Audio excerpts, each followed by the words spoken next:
Hi everyone, and welcome to the Fake Love and Flying Monkeys podcast. My name's Nova Gibson and I am your host. My area of expertise is in supporting victims and survivors of narcissistic abuse and other toxic relationships. I'm the principal counsellor at Brighter Outlook Narcissistic Abuse Counselling Service, and I'm also the author of Fake Love, Understanding and Healing from Narcissistic Abuse.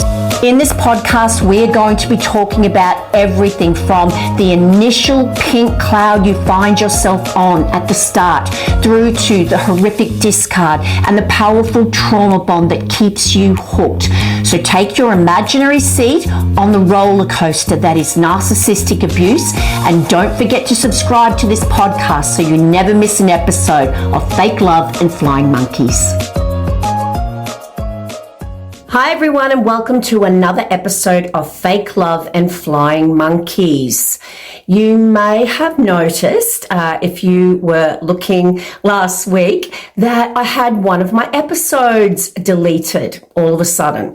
Now, I'm not going to say the name of the episode because that's exactly why it was deleted. Oh my goodness, I was talking about a way that the narcissist manipulates you and controls you that had to do with when they, let me say, get you into bed. And the powers that be thought that this was explicit. So it was reported, and rather than have my podcast marked as explicit, which could be nudity or any of that kind of stuff, I chose to take the episode down. So for those of you who managed to download it in time, if you can, share it around. Otherwise, for the rest of you, just contact me on Instagram or Facebook, and maybe I can do a live stream on it and circumvent the process that way. But yeah, very annoying to have my very general, I try to keep it PG at the very least, content marked as explicit, which means that it only gets distributed in certain countries, and it just slows the process down, and I guess slows the availability down. So if you saw it up one day and gone the next, that's why.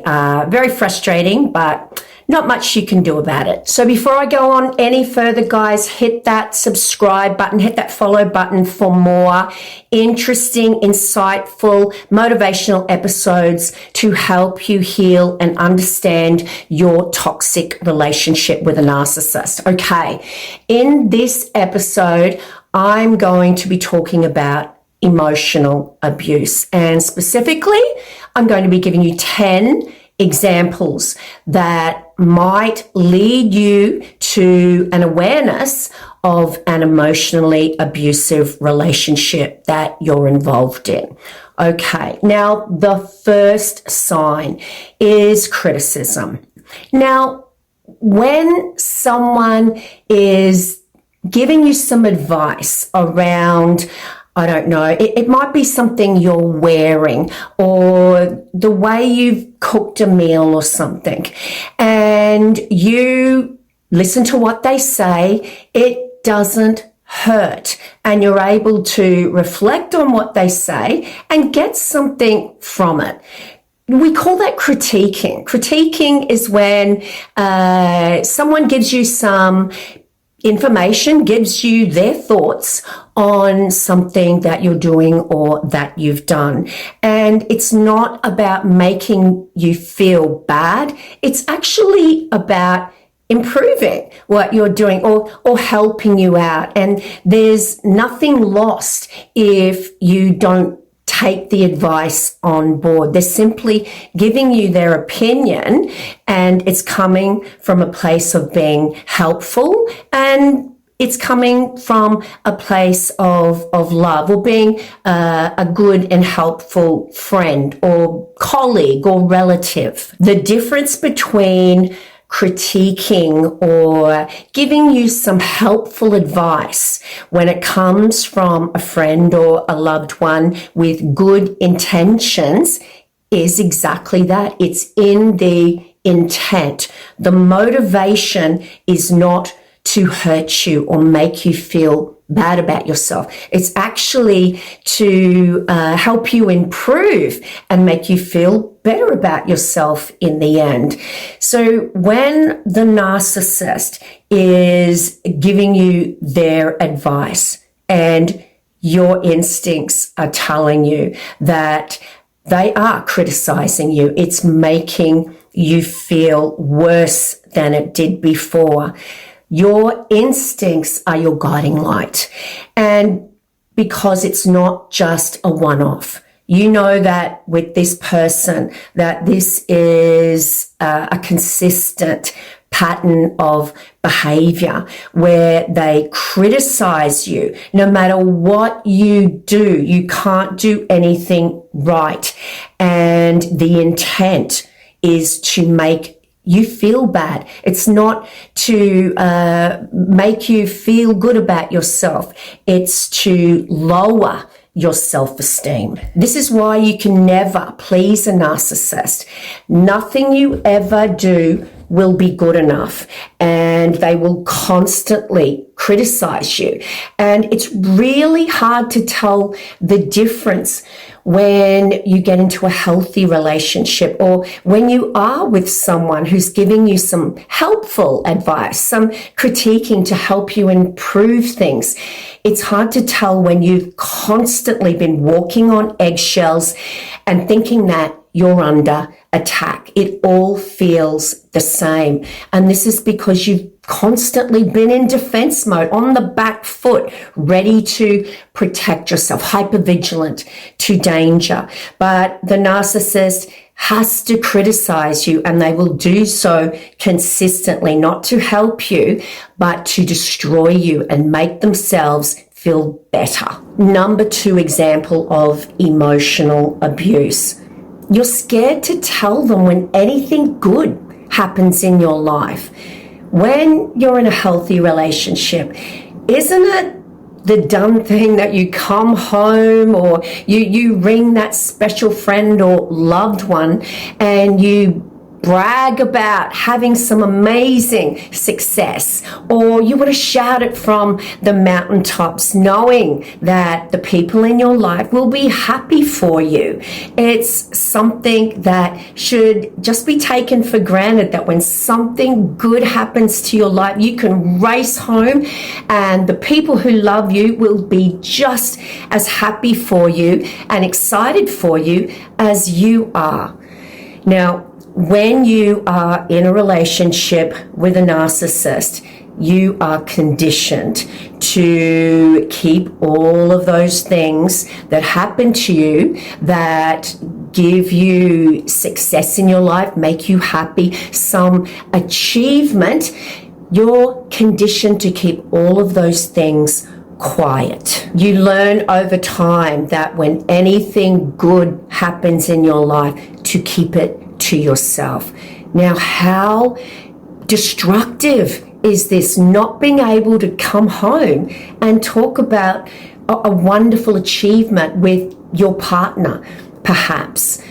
Well, the reality is that the narcissist is far from happy. In fact, they make you feel like what happened for you was nothing at all, or that you are bragging in a bad way where you're full of self-importance and you're the one with the massive ego. They make you feel bad, and they minimize any kind of achievement and make you feel like it's absolutely nothing at all, and that you're ridiculous for trying to talk to them about it. So here's an example. You race home from work to tell your partner that you're so excited because you got that promotion you've been speaking about. You've worked so hard for this, and there was so many other candidates, but they picked you, and you are just so proud of yourself. And what does the narcissist say to you? Oh, are you really sure that you can handle that job? Didn't you say that it was going to have a lot more hours and that it was, going to encroach on our weekend time and the time we spend with the kids? Or maybe they'll act like they didn't hear you at all with something like, oh, that's good. Hey, what are we having for dinner? As they're sifting through the fridge looking for the meal that you're going to cook them. How does it make you feel? They are simply ignoring anything that makes you feel good about yourself. They're minimizing it. They're downplaying it. Or maybe they'll have a sulk. They'll say, that's wonderful. Yep, I'm really proud of you. But then you get the silent treatment for the rest of the day. Or they'll go out by themselves, or they'll slam that door. This coercive control is teaching you come to realize that the fact that you had something special happen in your life made them jealous. It made them angry. At the time, you couldn't understand it. Why are they acting angry? Why are they giving me the silent treatment? What have I done? And you soon get to learn that it's because you told them about something good happening in your life. After you've done a bit of research, when you've had your light bulb moment that you're in a relationship with a narcissist, you come to learn that you've wounded their ego. When you have something good in your life, you actually wound their ego because that makes you better than them, and they need to be the most prominent, special person in this relationship. And they also need to be the only source of anything that makes you happy. If it comes from another place or another person, then it is to be destroyed. If you're happy, it can only be the result of something they have done. When you have success, happiness, or an achievement, the narcissist is pathologically envious. And you come to learn this. You learn to keep anything that is good that happens in your life to yourself. Because if you tell the narcissist about it in a despicable, warped way, they will punish you because your happiness makes them feel bad about themselves. Number 3 example, they hate your friends. They can't stand these people who are just so beneath them. It'll be their job. It'll be because they're unintellectual, maybe. It'll be because they're too rough around the edges. Or it'll be that they think too much of themselves and they think they're better than the narcissist is. Anything to put your friends down. And the reason is they need to isolate you. They don't want you hanging around these people who can influence you. These people might cotton on to the fact that the narcissist is exactly who they are. An abusive person who is manipulating you and controlling you for their personal gain. They don't want you around a non-follower, and they don't want you to feel comfortable every time you walk out the door, every time you pick up the phone.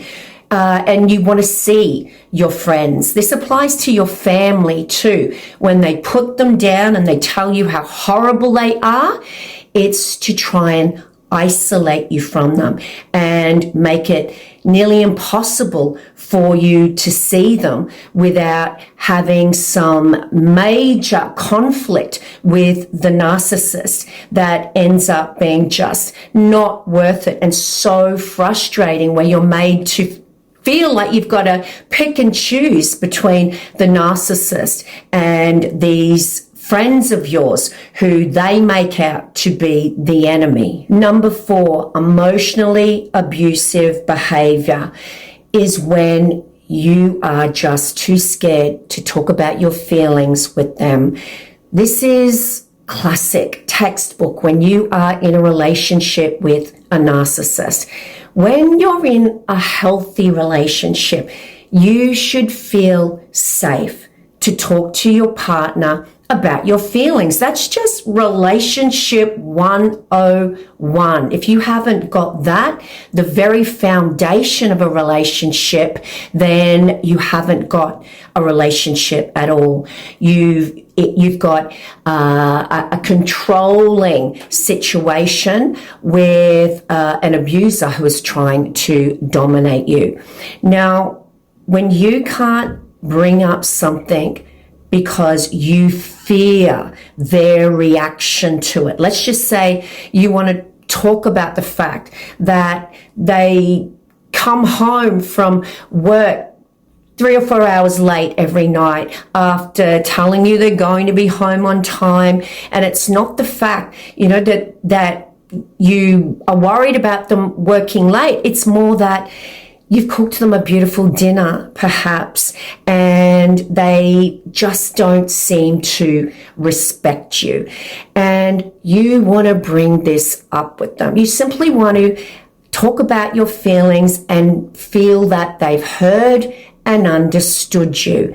Well, you know that previous times, many times, you have gone to talk about their behavior that is affecting you negatively in some way, and it's ended up in them raging at you, or maybe they've stormed out the door and stayed away and stonewalled you and given you the silent treatment for 2 weeks. Or maybe you've tried to talk about your feelings and they've told you that all you ever want to do when you approach them is have an argument. Or maybe they say to you that, oh, you're so needy, when you're just asking for the basics of respect.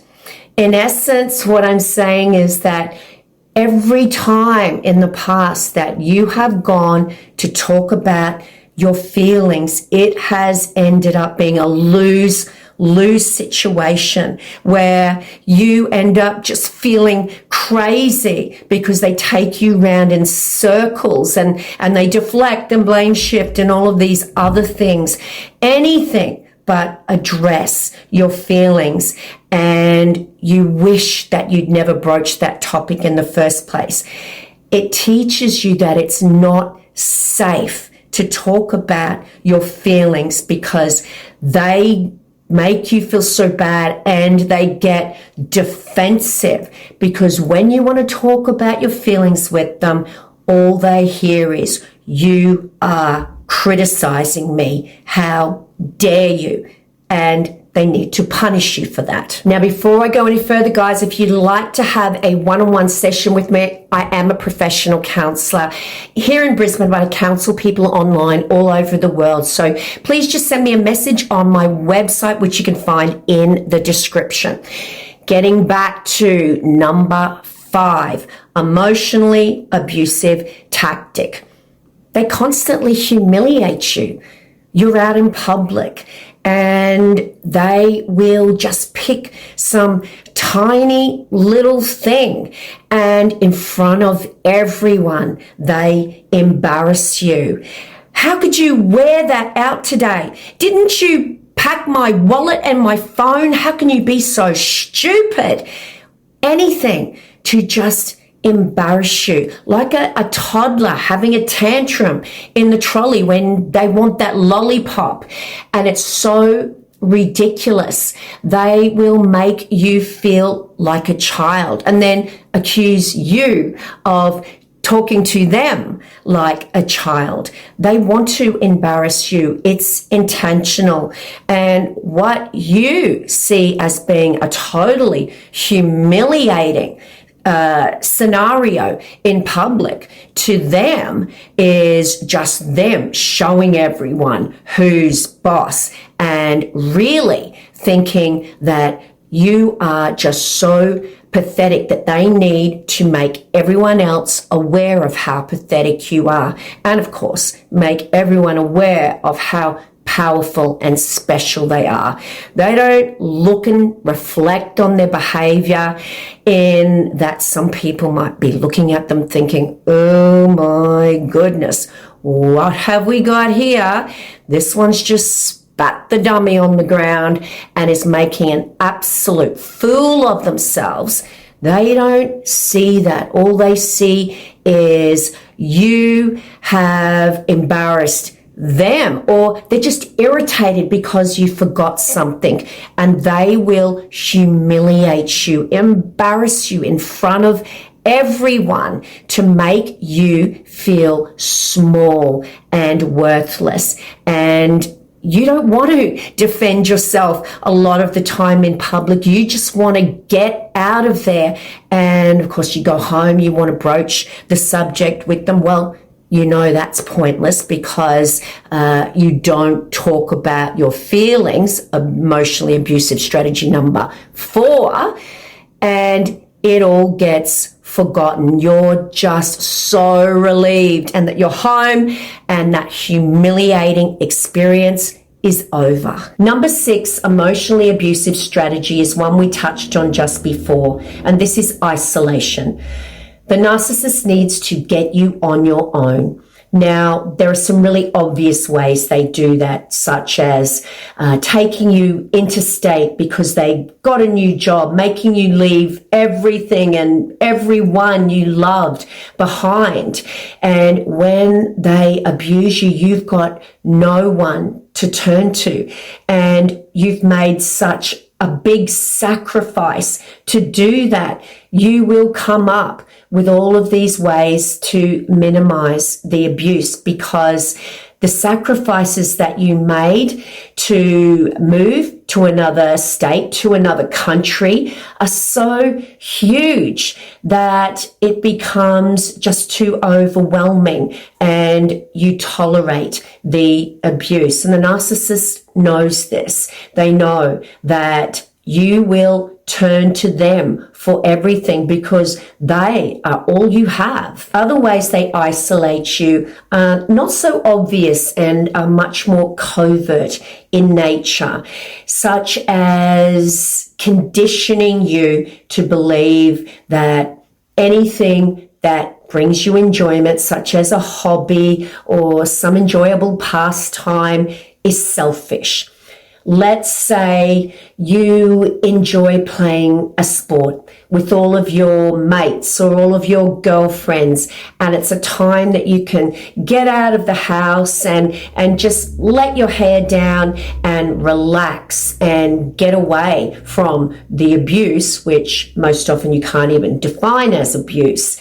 And the narcissist will put on such a performance every time you do these things, but it will be done under the guise of you being selfish. Let's say you go to that sporting activity and you come home and the kids are unfed and they haven't had a bath, and the narcissist has conditioned you to believe that's your job.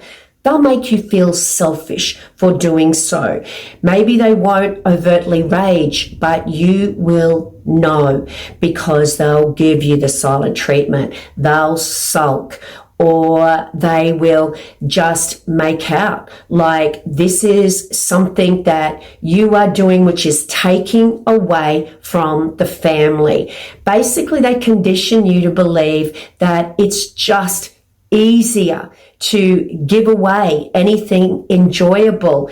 And in doing so, you become isolated from those people who were providing some type of support system for you, and therefore taking away the narcissist's power. And it's lose-lose if you say anything, because the narcissist will simply say, well, I didn't tell you to do that, but they coerced you into giving away those activities where you might be in the company of others as sure as they made the phone calls and the messages themselves, because they made your life hell while you were engaging in those pleasurable times with others. So you end up saying no, and they get what they want, which is you at home not having a life outside of them. There are so many ways the narcissist isolates you, but one textbook way that begins very, very early in the relationship with an intimate partner in particular is when they are monopolizing your time. Now, this feels good in the beginning. You want to spend every second with them because they make you feel so amazing. And this conditions you to withdraw from your friends, your loved ones over time, because the narcissist will make you feel guilty when you do want to go and spend some time with those people. Maybe they'll just have a little sulk. Oh, you want to go see them? Well, I was thinking, that we could just crash on the couch tonight and watch telly. Now, that would be just a normal night. You would be sitting there watching television, and you could be out there seeing a friend that you haven't seen in a long time.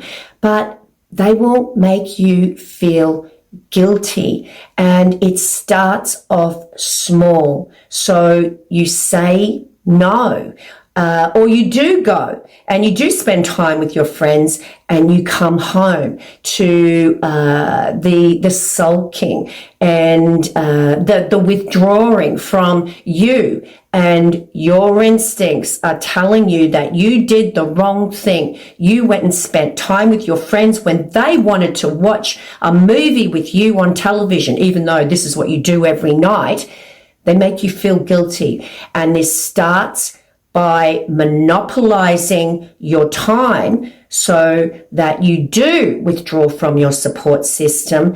And when you do want to spend any time with those people, it becomes a selfish thing to do, because you are not considering the needs, which is just wanting to be with you. You're not considering their needs, and you are prioritizing those people over the narcissist. Number 7, emotionally abusive strategy is put downs. Now, this is more overt. This is a behavior that you can recognize, and it's often when this really becomes obvious that it's a pattern of behavior that the victim will start to see the relationship for exactly how toxic it is. But when a partner who professes to love you one day puts you down and makes you feel bad about yourself the next day, they are abusing you. People who love you don't put you down. They don't intentionally make you feel bad about yourself. And I don't think this is even acceptable as an isolated incident, because people who love you want to build you up. They don't want to put you down. So if someone is telling you that you are worthless and that you are not a good person and that you're selfish and that you are the person that only thinks about themselves and is no good at anything, they're just putting you down all the time. This is not a person who loves you. This person who is putting you down is putting you down so that you feel so worthless, you don't feel like you deserve any better than the narcissist who is abusing you. Number 8, emotionally abusive strategy is when they blame you for everything. Everything is your fault, and they are never responsible for anything that happens in the relationship. If you are finding that this person that you are with is never accountable. They will never take responsibility for anything. They can never say sorry. And if they do, you know that it's far from sincere, because they say the word and then they expect you to just snap back into how you were feeling before they abused you, before they engaged in that abusive behavior. When you are being blamed constantly and you know that you haven't done anything wrong, or you're just confused because they are gaslighting you and they are actually so adamant that they didn't do anything and you are the one with all the problems, and you find yourself defending what you did 20 years ago. If they're blaming you for everything, then you're in a toxic relationship. This is abuse. If you can't rely on your partner to take responsibility for their behavior, not only that, but they are shifting the blame onto you. Those classic words from an abuser. See what you made me do? Look, if you didn't do this, then I wouldn't have done that. You are to blame because I had to yell at you, or I hit the wall, or I gave you a black eye. See what you made me do? It's all your fault. Blaming you for the abuse is abuse. And it's a classic strategy that the narcissist uses so that they are never accountable. And you don't try and make them accountable in the future, because you know it will go round in circles in word salad and blame shifting. And it's just too frustrating and exhausting. And following on from this, number 9 abusive strategy is gaslighting. Gaslighting is abuse. It's designed to make you feel crazy, and it works. The narcissist will tell you that they didn't say that, or they will engage in some abusive, horrific behavior and then tell you that you're oversensitive for your very normal reactions. Gaslighting is about manipulating you into feeling or believing that you are not entitled to your feelings and distorting your perceptions. It's about confusing you and making you think that you didn't hear what you just heard, or you're not seeing what you thought you saw, or your feelings are wrong. And who do you turn to for what your reality is? The very person who distorted it in the first place. Gaslighting is extremely abusive, and it's about making you turn to them for what you know or believe to be true. And they do it so skillfully and so insidiously over time that you don't trust your instincts. Emotionally abusive people want you to feel crazy, because a confused mind is a conquered mind, and their number 1 strategy to make you feel crazy is gaslighting. Gaslighting is about distorting your reality and providing you with an alternative reality so that you don't trust yourself.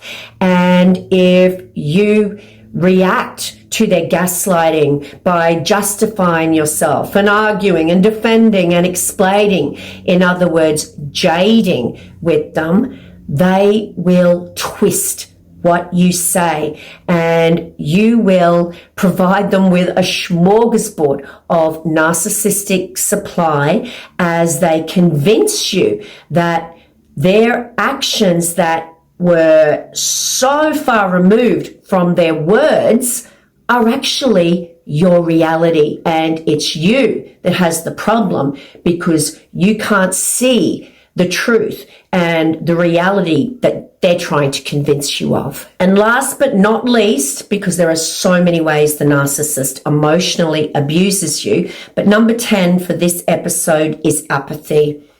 It's your birthday. You come home and they're sitting on the couch watching TV. They've forgotten. You're heartbroken.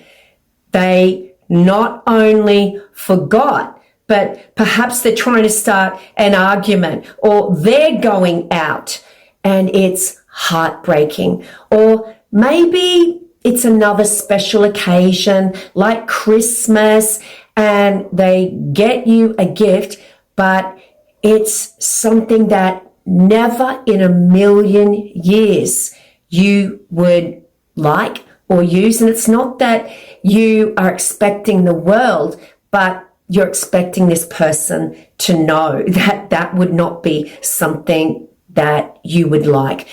Guys, this is intentional. Number one, they know these dates because they went to a lot of effort to get out of you these special times so that they could shower you with attention in the beginning and do exactly this. Act in an apathetic way where they are reflecting that they just don't care when they're devaluing you. And once again, it's a lose-lose situation for you, because if you say anything, oh, I forgot, but why are you jumping down my throat? I just forgot. Okay, I'll go out and get a gift right now. Stop being so dramatic and oversensitive. Isn't a person allowed to forget every now and then?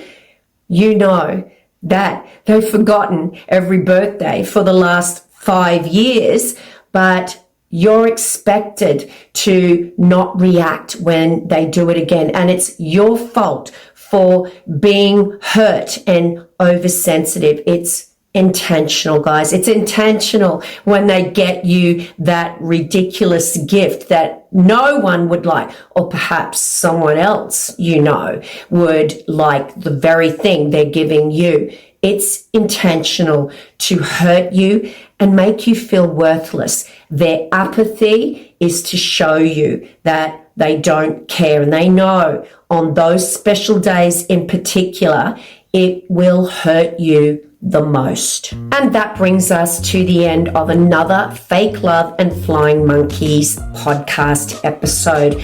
Guys, I hope that you found some validation and or some light bulb moment in hearing these 10 strategies. This behavior is not okay. And if your partner or your loved one or your friend is exhibiting these behaviors towards you, it's time to reevaluate this relationship because it's toxic and abusive. And your job is not to tolerate the abuse and risk manage the abuse. And your job is not to fix them. Your job is to leave. And don't forget, if you'd like to have a one-on-one counseling session with me, please just see my website link in the description. And of course, don't forget to follow me on my other platforms, Facebook, Instagram, etc. And guys, if you want to know how you can support this podcast to keep going, the best way you can do that is by sharing it, and of course giving it a rating and a review, which helps it with the algorithm. But certainly sharing it and giving it some legs and letting other people know that it exists, that's the best thing you can do to support it. And on that note, it's bye from me for now. Until tomorrow's episode, remember, you are worthy of love, and you are worthy of so much more than a lifetime of fake love and flying monkeys.